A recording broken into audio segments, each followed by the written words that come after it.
আকাশবাণী কলকাতা। খবর পড়ছি পার্থপ্রতি মিত্র। প্রথমে বিশেষ বিশেষ খবর।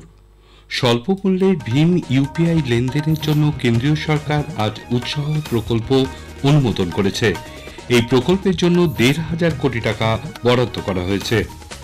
সরকার সংশোধিত রাষ্ট্রীয় গোকুল মিশনের জন্য 2024-25 এবং 2025-26 সালের জন্য অতিরিক্ত অর্থ বরাদ্দ করেছে। কেন্দ্রীয় স্বাস্থ্যমন্ত্রী জেপি নাড্ডা বলেছেন, বর্তমানে দেশ জুড়ে 15,000 জনঔষধি কেন্দ্র চালু রয়েছে। সরকার আগামী 2 বছরের মধ্যে আরও 10,000 কেন্দ্র খোলার সিদ্ধান্ত নিয়েছে। পাঞ্জাবের কৃষকদের সমস্যা নিরসনে চণ্ডীগড়ে আজ পাঞ্জাব সরকার ও কেন্দ্রীয় প্রতিনিধিদের মধ্যে আজ এক বৈঠক হয়েছে। কবাডি বিশ্বকাপে 2025-এ ভারতীয় মহিলা দল পোল্যান্ডকে 104-15 পয়েন্টে পরাজিত করেছে। আসছি বিস্তারিত খবরে। স্বল্প মূল্যে ভীম ইউপিআই লেনদেনের জন্য কেন্দ্রীয় সরকার আজ উৎসাহ প্রকল্প অনুমোদন করেছে। 1,500 কোটি টাকা এই প্রকল্পের জন্য বরাদ্দ করা হয়েছে। নতুন দিল্লিতে আজ তথ্য ও সম্প্রচার মন্ত্রী অশ্বিনী বৈষ্ণব ক্যাবিনেটের সিদ্ধান্ত ঘোষণা করে জানান, এই প্রকল্প বাস্তবায়িত হলে ক্ষুদ্র ব্যবসায়ীরা অতিরিক্ত খরচ না করেই ইউপিআই পরিষেবার সুযোগ নিতে পারবেন। প্রতি 2,000 টাকা লেনদেনের জন্য 0.15% হারে ক্ষুদ্র ব্যবসায়ীরা উৎসাহ ভাতা পাবেন। 1,500 करोड़ रुपीस की ये स्कीम है and as per this scheme जो स्मॉल मर्चेंट्स के पेमेंट्स होंगे अप टू 2,000 रुपीस, उसमें कोई ट्रांजैक्शन की कॉस्ट नहीं लगेगी और उनको इंसेंटिव दिया जाएगा। और उसमें जो रिजर्व बैंक ऑफ इंडिया की जो स्टैंडर्ड डेफिनेशंस हैं वो सारी की सारी एप्लीकेबल होगी। মহারাষ্ট্রে জেএনপিএ বন্দর থেকে চক পর্যন্ত 6 লেনের গ্রিনফিল্ড মহাসড়ক নির্মাণের বিষয়টিও অনুমোদন করেছে কেন্দ্র। এর জন্য 4,500 কোটি টাকা বরাদ্দ করা হয়েছে। এই প্রকল্প বাস্তবায়িত হলে জেএনপিএ বন্দর এবং নবী মুম্বাই আন্তর্জাতিক বিমানবন্দরের মধ্যে যোগাযোগ ব্যবস্থা উন্নত হবে। শ্রী বৈষ্ণব আরও জানান, অসমের নামরূপের ব্রহ্মপুত্র ভ্যালি ফার্টিলাইজার কর্পোরেশন লিমিটেডের এলাকার মধ্যে নতুন ব্রাউনফিল্ড অ্যামোনিয়া ইউরিয়া সার প্রকল্প তৈরি করা হবে। সরকার সংশোধিত রাষ্ট্রীয় গোকুল মিশনের জন্য 2024-25 এবং 2025-26 সালের জন্য অতিরিক্ত অর্থ বরাদ্দ করেছে। এর ফলে দুগ্ধ উৎপাদন অনেকাংশে বৃদ্ধি পাবে এবং উৎপাদকরা লাভবান হবে বলে তিনি জানান। राष्ट्रीय गोकुल मिशन 3,400 करोड़ का, इसमें बेसिकली कैसे हम मिल्क प्रोडक्शन की प्रोडक्टिविटी बढ़ाएं उसके ऊपर काम किया गया है। इसमें आर्टिफिशियल इंसेमिनेशन और इन विट्रो फर्टिलाइजेशन, इन दोनों पे काम करना है। इंसेमिनेशन के पूरे इंफ्रास्ट्रक्चर को, पूरे नेटवर्क को कैसे बढ़ाना, उस पर बहुत बड़ा जोर दिया जाएगा, जिससे कि किसानों को अपने गाँव में ही या गाँव के आसपास ही जितनी हो सके सुविधाएं मिल सके। কেন্দ্রীয় স্বাস্থ্যমন্ত্রী জেপি নাড্ডা বলেছেন, বর্তমানে দেশ জুড়ে 15,000 জনঔষধি কেন্দ্র চালু রয়েছে। সরকার আগামী 2 বছরের মধ্যে আরও 10,000 জনঔষধি কেন্দ্র খোলার সিদ্ধান্ত নিয়েছে। আজ রাজ্যসভায় স্বাস্থ্য এবং পরিকল্পনা মন্ত্রকের কাজের উপর আলোচনায় এক প্রশ্নের উত্তরে তিনি একথা বলেন। जन औषधि में अभी हमारे पास 15,000 आउटलेट्स हैं। इस साल हम 5,000 करेंगे, अगले साल हम 5,000 करेंगे। अभी तक 6,800 करोड़ रुपए का सेल हो चुका है, जिसमें से पेशेंट को सेविंग जो हुई है वो 30,000 करोड़ की हुई है। সন্ত্রাসবাদের বিরুদ্ধে সরকার জিরো টলারেন্স নীতি নেওয়ায় জঙ্গি কার্যকলাপ উল্লেখযোগ্যভাবে হ্রাস পেয়েছে বলে রাজ্যসভায় আজ স্বরাষ্ট্র প্রতিমন্ত্রী নিত্যানন্দ রায় জানিয়েছেন। এক অতিরিক্ত প্রশ্নের উত্তরে তিনি বলেন, দেশের বাইরেও সন্ত্রাসবাদী কার্যকলাপের জন্য জাতীয় তদন্তকারী সংস্থা এনআইএ কে আরও শক্তিশালী করা হচ্ছে। 2025-26 সালে জলশক্তি মন্ত্রকের ব্যয় বরাদ্দ নিয়ে লোকসভায় আজ আলোচনা হয়েছে। সংসদে আলোচনার সূত্রপাত করে বিজেপির জগদম্বিকা পাল বলেন, নরেন্দ্র মোদী সরকার বাজেটে প্রায় 1 লক্ষ কোটি এই খাতে বরাদ্দ করেছেন, যা গত বছরের বাজেট বরাদ্দের চেয়ে 93% বেশি। তিনি বলেন, সরকার জল জীবন মিশনের মাধ্যমে গ্রামাঞ্চলের প্রতিটি ঘরে জল পৌঁছে দিতে বদ্ধপরিকর। বাজেটে জল জীবন মিশন খাতে সরকার 67,000 কোটি টাকা বরাদ্দ করেছে বলেও তিনি জানান। রাষ্ট্রপতি দ্রৌপদী মুর্মু বলেছেন, কৃত্রিম বুদ্ধিমত্তা গোটা বিশ্বের সামনে বেশ কিছু সমস্যার সৃষ্টি করলেও নতুন সুযোগ এবং সাংবাদিকতা সহ বহু ক্ষেত্রেই নতুন চ্যালেঞ্জ তৈরি করেছে। আজ নতুন দিল্লিতে 19তম Ramnath Goenka excellence in journalism পুরস্কার তুলে দিয়ে তিনি বক্তব্য রাখেন। তিনি বলেন, জনগণকে কৃত্রিম বুদ্ধিমত্তার মাধ্যমে ডিপফেক সহ অন্যান্য সমস্যা থেকে বাঁচাতে আরও সচেতন করার বিষয়ে জোর দিতে হবে। ভারতীয় সাংবাদিকতার উৎকর্ষতায় রামনাথ গোয়েঙ্কা পুরস্কারের বিশেষ ভূমিকা রয়েছে বলে উল্লেখ করে তিনি বলেন, এটি ভারতের গণতন্ত্রের ভিতকে মজবুত করে।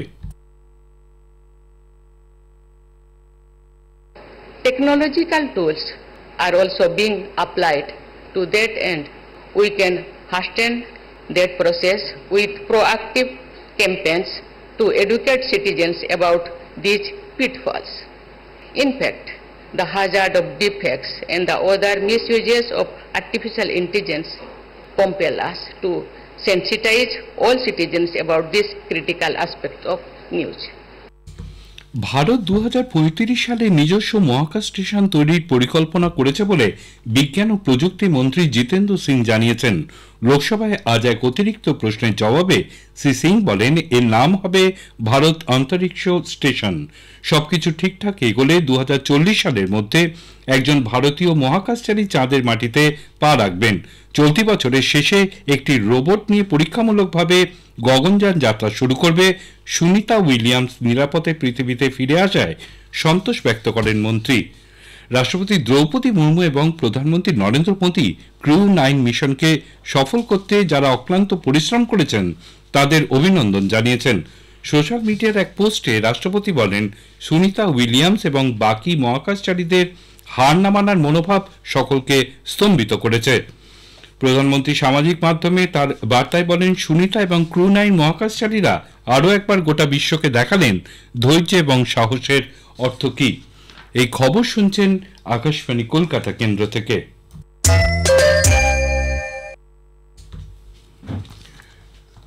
আমাদের সংবাদ শোনা যাচ্ছে ইউটিউব চ্যানেল আকাশবাণী সংবাদ বাংলা, ফেসবুক ও ইনস্টাগ্রাম আকাশবাণী সংবাদ কলকাতা এবং এক্স হ্যান্ডেল এআইআর নিউজ কলকাতাতে। পাঞ্জাবের কৃষকদের সমস্যা নিরসনে চণ্ডীগড়ে আজ একটি বৈঠক করেছেন পাঞ্জাব সরকার ও কেন্দ্রের প্রতিনিধিবৃন্দ। বৈঠকে উপস্থিত ছিলেন কেন্দ্রীয় কৃষিমন্ত্রী শিবরাজ সিং চৌহান, বাণিজ্যমন্ত্রী পীয়ূষ গোয়েল ও উপভোক্তা বিষয়ক মন্ত্রী প্রহ্লাদ যোশী। সংযুক্ত কিষাণ মোর্চা ও কিষাণ মজদুর মোর্চা সহ 28টি কৃষক সংগঠনের প্রতিনিধিরা এই বৈঠকে যোগ দেন। উপস্থিত ছিলেন পাঞ্জাব সরকারের কৃষি ও অর্থমন্ত্রী প্রমুখ। এদিন প্রায় 3 ঘন্টা ধরে চলে বৈঠক। আগামী 4 মে পরবর্তী বৈঠকের ডাক দেওয়া হয়েছে। এদিকে পাঞ্জাব পুলিশ আজ 2 কৃষক নেতা সরন সিং পান্ধের এবং জগজিৎ সিং ডালেওয়ালকে গ্রেপ্তার করেছে। চণ্ডীগড়ে কেন্দ্রীয় এবং রাজ্যের মন্ত্রীদের সঙ্গে কৃষকদের দাবি দাওয়া নিয়ে আজকের বৈঠকের পর এই 2 নেতা চণ্ডীগড় থেকে সাম্বু সীমান্তের দিকে যাওয়ার পথে তাদেরকে আটক করা হয়। পরিস্থিতির দিকে নজর রেখে অতিরিক্ত পুলিশ মোতায়েন করা হয়েছে। এদিকে 2 কৃষক নেতাকে আটকানোর ঘটনায় রেল প্রতিমন্ত্রী রবনীত সিং তীব্র সমালোচনা করেছেন। পাঞ্জাব পুলিশের ভূমিকার নিন্দা করে তিনি বলেন, কেন্দ্রীয় কৃষিমন্ত্রী শিবরাজ সিং চৌহান এবং মন্ত্রিসভার অপর সদস্যরা কৃষকদের সঙ্গে বৈঠকে দিল্লি ফিরে যাওয়ার পর এই আটকের ঘটনায় বিস্ময় প্রকাশ করেন। প্রতিরক্ষামন্ত্রী রাজনাথ সিং দেশকে সবকিছুর ঊর্ধ্বে রেখে একতাবদ্ধ হয়ে সততার সঙ্গে কর্তব্য পালনের আহ্বান জানিয়েছেন। নতুন দিল্লিতে আজ মেজর বব খাতিং মেমোরিয়াল 5ম বর্ষের অনুষ্ঠানে শ্রী সিং একথা বলেন। সশস্ত্র সীমাবল এবং নাগাল্যান্ড সশস্ত্র পুলিশ বাহিনী গঠনে মেজর খাতিং এর অবদান উল্লেখ করে মন্ত্রী বলেন, খাতিং ছিলেন ভারতের এক মহান সন্তান।